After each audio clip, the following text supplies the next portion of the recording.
មិនធ្លាប់មានស្នេហាឬតែគេថាពីបាក់ណាំគិតឲ្យច្បាស់បើសិនជាចង់មានស្នេហាខ្លាចទឹកភ្នែកហូរខ្មាស់គេទាំងកំពុងនៅសង្សារមកប្រថាគុំយកសង្សារពេលនៅរៀនតែចំណែកណាំដែរគេមើលថ្មីរៀងរាល់ថ្ងៃដឹងលប់អីអារម្មណ៍ភ័យហើយអៀនលួចសមិទ្ធគេថាឈួតប្រហែលខ្ញុំក៏អ្នកមានព្រោះថារូបរាងមកឈុតដូចតារា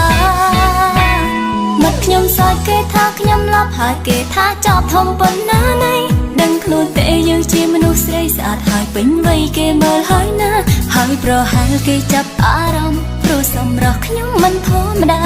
លួចប្រាថ្នាចង់ធ្វើសង្សារស្រីស្អាតនឹងជួបម្នាក់នោះចេះតែកើតអីជួបគេរាល់ថ្ងៃប្លែកលេងទេពេលនៅផ្ទះចេះតែនឹកគេឬអារម្មណ៍ស្នេហ៍ដែលគេថានឹងពេញស្លាប់ហើយច្បាស់មានរឿងធំធ្វើមិនទៅបើសិនមកដឹងតែម្នាក់នឹងពិតជាសុភាពបរោះមែនខ្ញុំលងស្នេហ៍គេមែនហើយគេធ្វើឲ្យខ្ញុំណាស្រឡាញ់គេចេញពីចិត្តជាការពិតមែនហើយ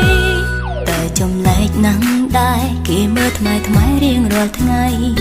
ដឹងលប់អីអារម្មណ៍ភ័យហើយអៀនលួចសមិទ្ធគេថាឈួតប្រហែលខ្ញុំក៏អ្នកមាន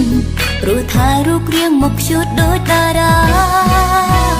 មិត្តខ្ញុំសើចគេថាខ្ញុំឡប់ហើយគេថាចប់ធំប៉ុណ្ណាណៃដឹងខ្លួនទេយើងជាមនុស្សស្រីស្អាតហើយពេញវ័យគេមើលហើយណាហើយប្រហែលគេចាប់អារម្មណ៍ព្រោះសម្រស់ខ្ញុំមិនធម្មតា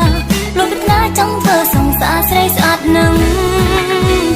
ជួបម្នាក់នោះចេះតែកើតអីជួបគេរាល់ថ្ងៃប្លែកលេងទេពេលនៅផ្ទះចេះតែនឹកគេឬអារម្មណ៍ស្នេហ៍ដែលគេថានឹងពេញស្លាប់ហើយច្បាស់មានរឿងធំធ្វើមិនទៅបើសិនមកដឹងតែម្នាក់នឹងពិតជាសុភាពបរោះមែ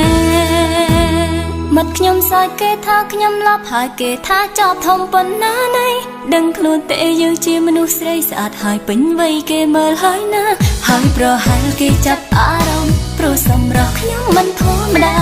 លួចប្រាថ្នាចង់ធ្វើសង្សារស្រីស្អាតនឹងជួបម្នាក់នោះចេះតែកើតអីជួបគេរាល់ថ្ងៃប្លែកលេងទេពេលនៅផ្ទះចេះតែនឹកគេឬអារម្មណ៍ស្នេហ៍ដែលគេថានឹងពេញស្លាប់ហើយច្បាស់មានរឿងធំធ្វើមិនទៅបើសិនមកដឹងតែម្នាក់នឹងពិតជាសុភាពបរោះមែនតែម្នាក់នឹងពិតជាសុភាពបរោះមែនហើយខ្ញុំជឿលើខ្សែភ្នែកនិងស្នាមញញឹមរបស់គេ